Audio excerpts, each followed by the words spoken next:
masyarakat, saya Astrika Dewanti, NIM 1900005260 dari Program Studi Pendidikan Guru Sekolah Dasar Fakultas Keguruan dan Ilmu Pendidikan Universitas Ahmad Dahlan Yogyakarta. Di sini saya akan menjelaskan terkait media dan modus pada kelas 6. Oke, selanjutnya yaitu tujuan pembelajaran. Yang pertama, dengan membaca materi pada PPT tentang pengolahan data, siswa dapat menguraikan modus, median, dan mean dengan benar. Yang kedua, dengan membaca materi pada PPT tentang pengolahan data, siswa dapat mengkategorikan modus, median, dan mean dengan benar. Yang ketiga, dengan mendengarkan penjelasan guru dalam video, siswa dapat merumuskan pola modus, median, dan mean dari data tunggal dengan benar. Dan yang keempat, ada dengan mendengarkan penjelasan guru dalam video, siswa dapat menyelesaikan masalah yang berkaitan dengan modus, median, dan mean dengan benar. Lalu apa saja sih yang kita bahas pada hari ini? Yaitu ada data tunggal, data kelompok, mean, median, dan modus. Nah, di dalamnya itu sendiri, di dalam materi ini ada pengertian, perbedaan, rumus, contoh soal, dan penerapan. Kita langsung saja masuk ke dalam materinya. Nah, sebelum kita terfokus ke beberapa poin tadi, kita harus tahu terkait penyajian data terlebih dahulu. Penyajian data merupakan salah satu kegiatan dalam pembuatan laporan hasil penelitian yang telah dilakukan agar dapat dipahami dan dianalisis sesuai dengan tujuan yang diinginkan. Data yang disajikan harus sederhana, jelas, agar mudah dibaca. Langsung saja kita ke materi inti, yaitu yang pertama ada data tunggal. Pengertian, data tunggal adalah data yang berisikan angka-angka asli, sesuai dengan perolehan data dari lapangan yang masih berbentuk sederhana dan masih belum dikelompokkan dalam kelas interval.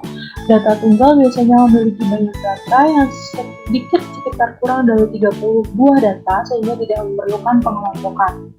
Jadi data tunggal ini masih berisikan data-data asli, data yang bersifat random dan kurang dari 30 buah data sehingga tidak memerlukan pengelompokan yang lebih rinci.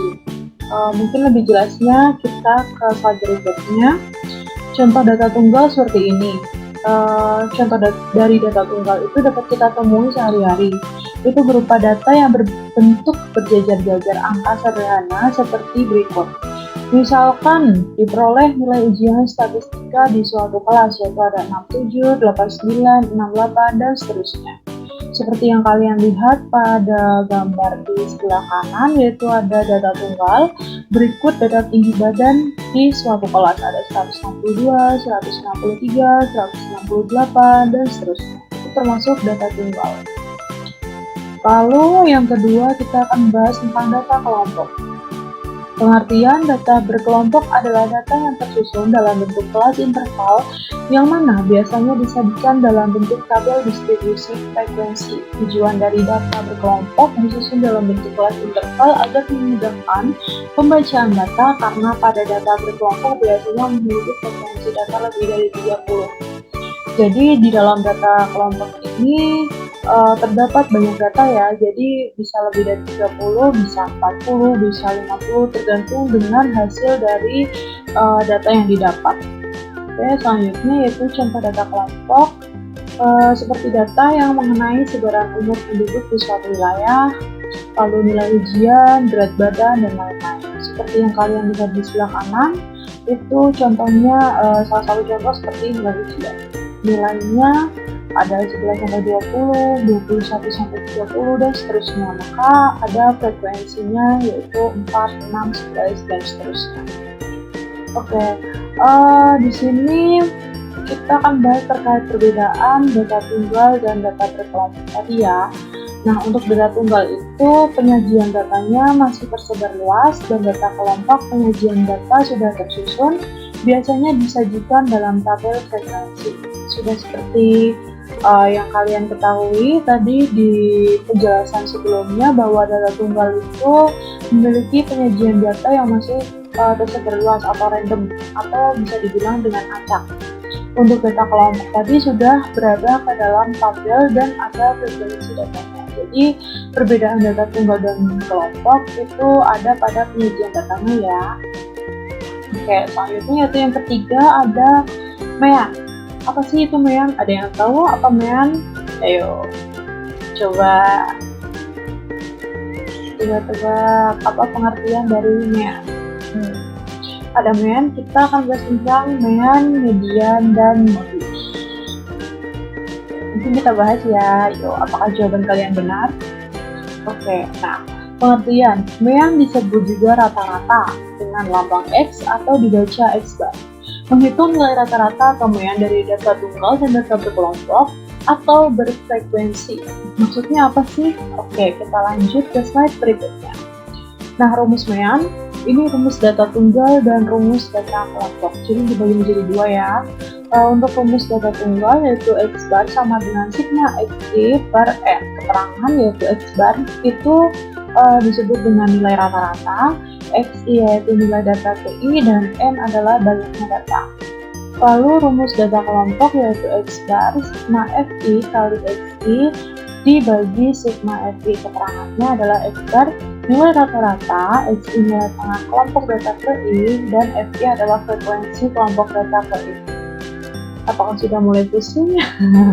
Oke, kita lanjut pembahasan ke slide berikutnya supaya lebih jelas dan lebih bisa memahami. Nah, di sini ada contoh mean data tunggal dan contoh mean data kelompok. Kenapa berbeda sih? Oke, kita bahas ya satu persatu. Yang pertama ada contoh mean data tunggal, yaitu contohnya seperti ini. Hitung rata-rata atau mean dari data berikut. Datanya ada 6, 5, 9, 7, 8, 8, 7, dan 6. Penyelesaiannya yaitu X bar-nya ini tinggal diurutkan saja dari yang terkecil ke terbesar. Ada 5 plus 6 plus 6 plus 7 plus 7 plus 8 plus 8 dan plus 9 baru dibagi jumlah total semuanya. Jadi jumlahnya tadi ada 8 ya. Jadi 56 dibagi 8 adalah 7. Maka mean atau rata-rata dari bilangan tersebut adalah 7. Bagaimana? Apakah bisa dipahami? Bisa? Oke. Lalu selanjutnya adalah contoh mean data kelompok. Nah, bisa kalian lihat di situ ada nilai dan frekuensi 5, 9, nilai 6 frekuensi 10, nilai 7 frekuensi 12, nilai 8 frekuensi 6, nilai 9 frekuensi 2, dan nilai 10 frekuensi 1. Penyelesaiannya bagaimana? Apakah terlihat sulit itu dalam gambar? Oke, itu sebenarnya mudah ya. Jadi itu X bar sama dengan X bar sama dengan sigma Fn Xn per sigma F. Nah, X bar itu sama dengan, karena nilai itu sama dengan frekuensi, jadi tadi di atas adalah sigma Fn kali Xn. Jadi 5 dikali 9, nilai dikali frekuensi, ditambah nilai dikali frekuensi sampai data itu selesai. Oke, jadi seperti ini. 5 dikali 9 ditambah 6 dikali 10 ditambah 7 kali 12 ditambah 8 kali 6 ditambah 9 kali 12 ditambah 10 dikali 1 dibagi sigma F, yaitu sigma itu artinya jumlah ya, jadi jumlah dari F itu frekuensi. Jadi 9 ditambah 10 ditambah 12 ditambah 6 ditambah 2 dan ditambah 1.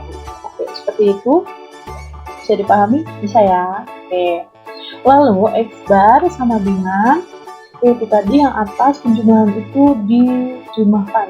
Jadi 5 kali 9 45 ditambah 6 kali 10 60 ditambah 7 kali 12 84 ditambah 18 ditambah 10 dibagi jumlah yang ada di bagian bawah, yaitu sigma frekuensi, sigma F atau sigma frekuensi, itu totalnya ada 40.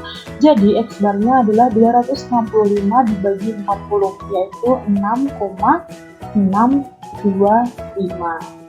Oke, seperti itu ya. Jadi contoh mean data tunggal dan contoh mean data berkelompok itu berbeda ya. Jadi untuk contoh mean data tunggal itu tinggal diurutkan saja, lalu dijumlahkan dari data itu, lalu dibagi jumlah total dari keseluruhan datanya. Lalu untuk pemilihan data berkelompok itu seperti yang sudah kalian lihat di layar, itu rumusnya sigma xn dikali xn per sigma x. Seperti itu ya. Oke, kita lanjut. Nah, yang keempat ada median. Pengertian dari median itu yaitu dalam matematika median berarti nilai tengah. Jadi median merupakan nilai tengah dari sekumpulan data yang sudah diurutkan dari kecil ke besar. Oke, untuk mempermudah kita lanjut. Nah, rumus median itu yaitu mengurutkan bilangan dari terkecil ke terbesar. Jika banyak data merupakan bilangan ganjil, maka median terletak pada data ke setengah xn plus 1. Dan jika banyak data bilangan genap, maka median terletak pada xn per 2 dan data xn per 2 plus 1. xn itu jumlah keseluruhan ya. Jadi, setengah xn plus 1 atau ini itu memiliki arti pada bilangan ganjil ya, ini median terletak pada data ke setengah xn plus 1. Jadi, contohnya adalah ketika ada data 5 dibagi 2 itu berapa? 2 sisa 1. Nah, sisa 1 berarti 2 ini xn-nya, lalu sisa satunya adalah plus 1 tadi. Jadi, data median atau tengah-tengahnya adalah data ke-3. Nah, jika banyak data bilangan genap, atau contohnya saja 10 itu atau 4 misalnya, maka datanya itu diambil 2, yaitu contohnya saja seperti ini. Kita punya 6 data, jadi data yang harus diambil adalah data coba 6 dibagi 2 ada 3. Oke, jadi yang diambil adalah data ke-3 dan ke-4. Oke, untuk mempermudah kita lanjut ke slide berikutnya ya. Nah, ini kita masuk ke contoh median. Contoh median bilangan ganjil. Contohnya seperti ini. Tentukan median dari data berikut 70, 65, 50, 40, 35, dan seterusnya. Diketahui bahwa banyak data yang tersedia merupakan bilangan ganjil setelah diurutkan datanya menjadi 35, 40, 45, 50, dan seterusnya. Sudah kalian lihat di layar ya. Oke, nah itu rumusnya yaitu seperti ini. xn per 2, xn itu jumlah keseluruhan tadi. 9 dibagi 2 berapa?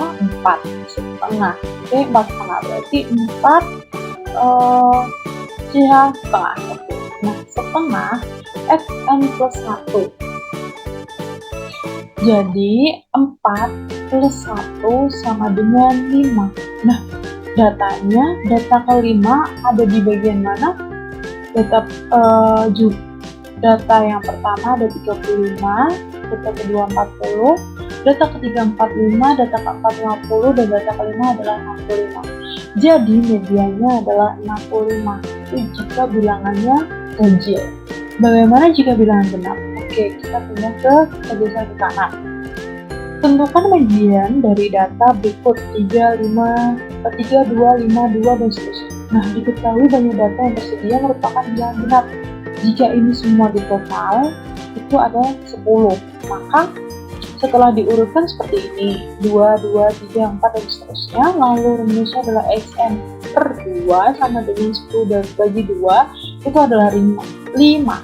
Maka karena rata atau habis, tidak bersisa, maka itu belum bisa disebut median ya. Jadi kita ambil lagi ke rumus yang tadi yaitu xn per 2 plus xn per 2 ditambah 1 sama dengan 5 ditambah 6. Karena data ke-5 itu adalah 5 dan data ke-6 adalah 6, maka 5 plus 6 dibagi 2 sama dengan 11 dibagi 2 sama dengan 5,5. Maka median yang terletak dari data tersebut adalah 5,5.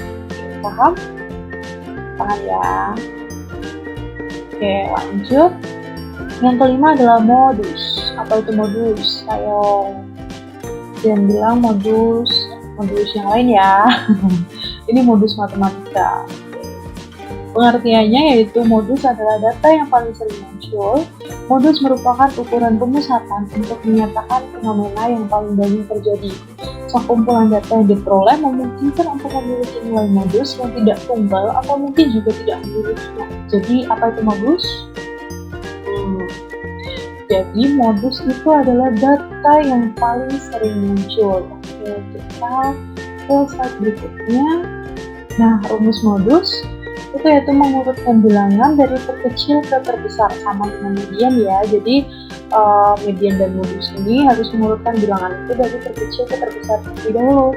Lalu analisislah dan identifikasilah bilangan yang sama.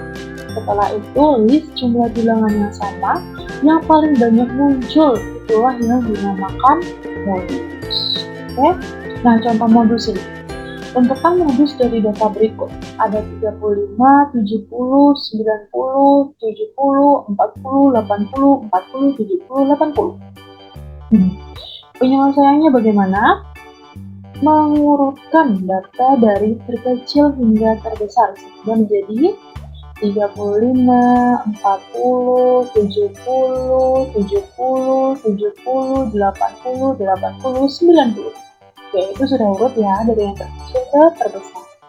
Nah, yang sekarang kita lihat, kita data, kita identifikasi, kita analisis. Oke, 35 ada berapa?